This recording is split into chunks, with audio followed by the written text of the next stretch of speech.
Thank you very much. If I may just address some thoughts in 10 seconds, like you give the panel. Um, this issue of net zero and addressing issues of climate change and energy security is not academic alone in nature or scientific. It is practical. It has to address issues of livelihood, and it has to be implementable. And as leaders, we have to think about these things too. The practicality. And today, I wish to address some of that. I thank the Energy Chamber of Trinidad and Tobago for their kind invitation extended to me to address this annual conference. The theme of this event, Can We Achieve Net Zero by 2050, is relevant and timely.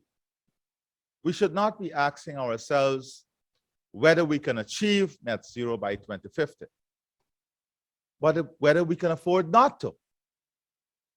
The scientific community has made its predictions. Life on the planet will become perilous should the rise in global temperatures not be checked.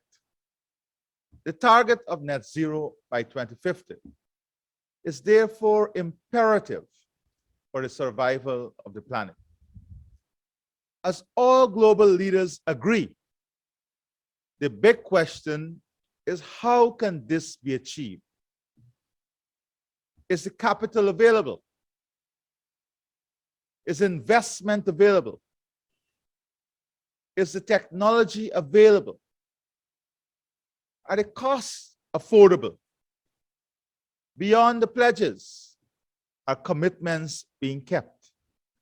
These are key questions that must be answered if we are to honestly determine our ability to achieve net zero by 2050.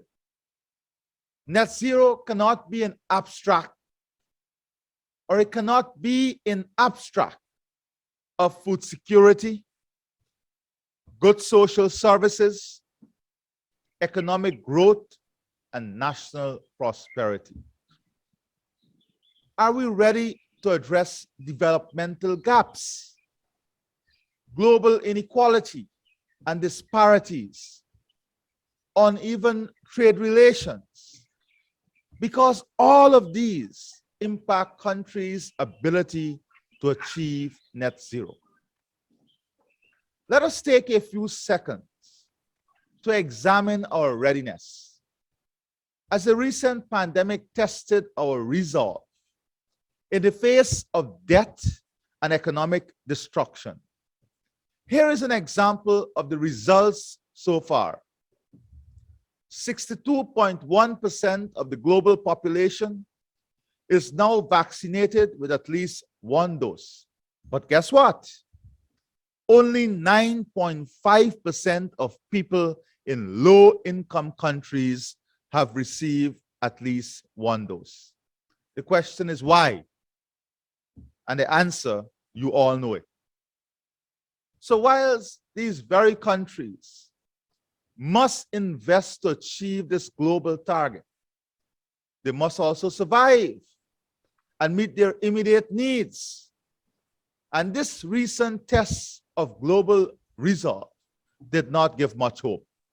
Did not give much hope.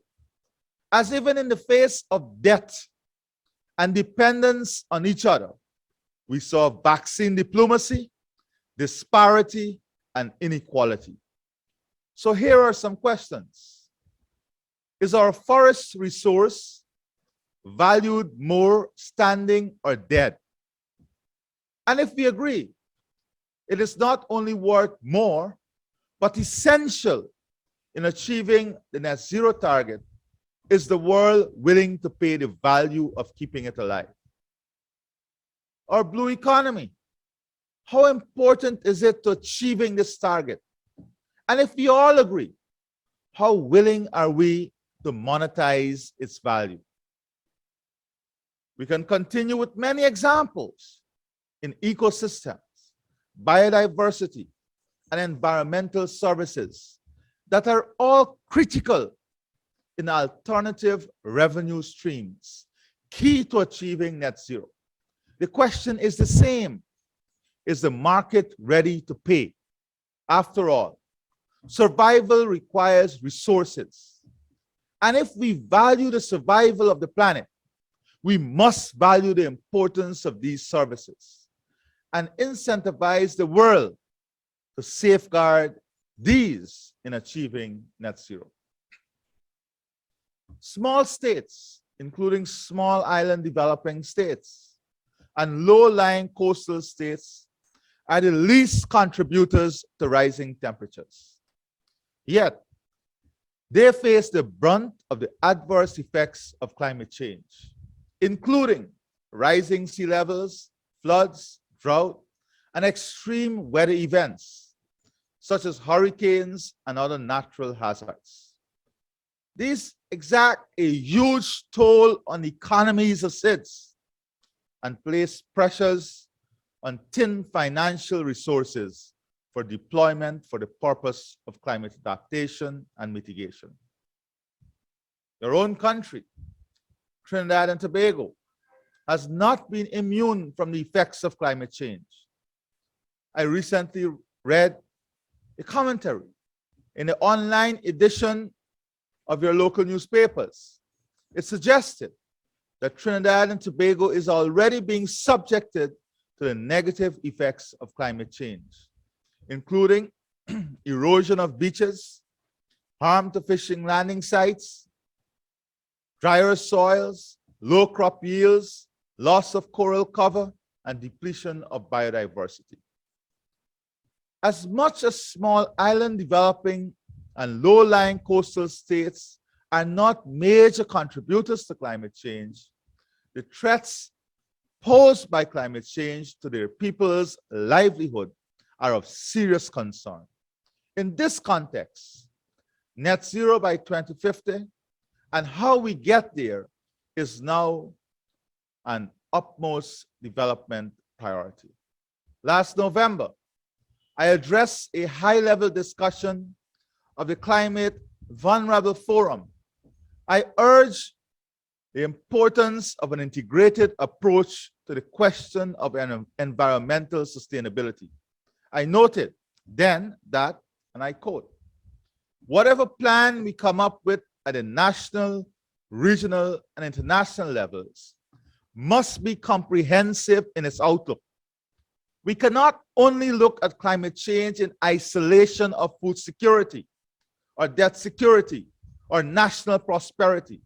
We have to find an integrated way which leads to an integrated solution.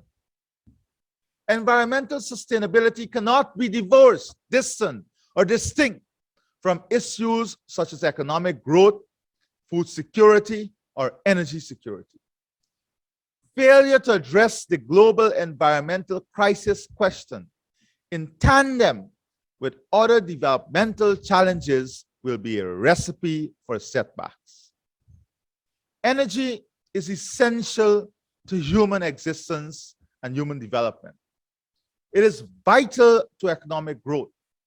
Small economies such as ours in this region cannot forestall economic growth. And in order to grow, we need to ensure that we have reliable, stable, affordable, and sustainable forms of energy to power our homes, factories, and offices.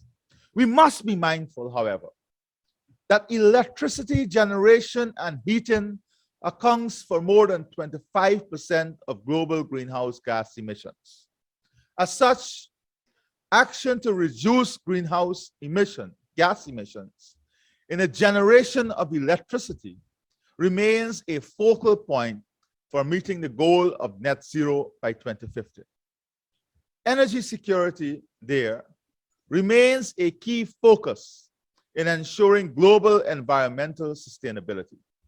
We cannot reduce energy generation in the near or medium term, since this will impact negatively on economic growth and prosperity.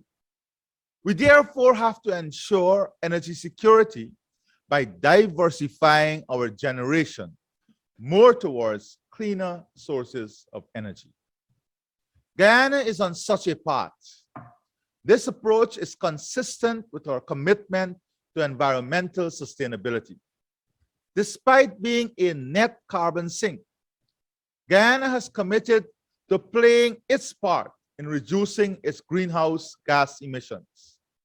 We have not taken refuge in the fact that more than 80% of our country is covered by forests, and that these forests absorb more greenhouse gases than the country's human activities can produce.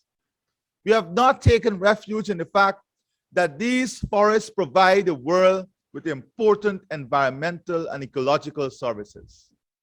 As I committed to the 26th session of the Conference of Parties to the United Nations Framework Convention on Climate Change, Guyana will reduce its carbon footprint through a progressively cleaner energy mix, with the aim of reducing carbon emissions in the energy sector by 70% by 2030.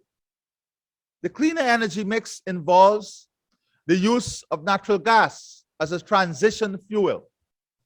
Guyana's natural gas reserves will be put to work to help generate energy in the electricity sector, and in so doing, reduce fossil fuel generating sources of energy.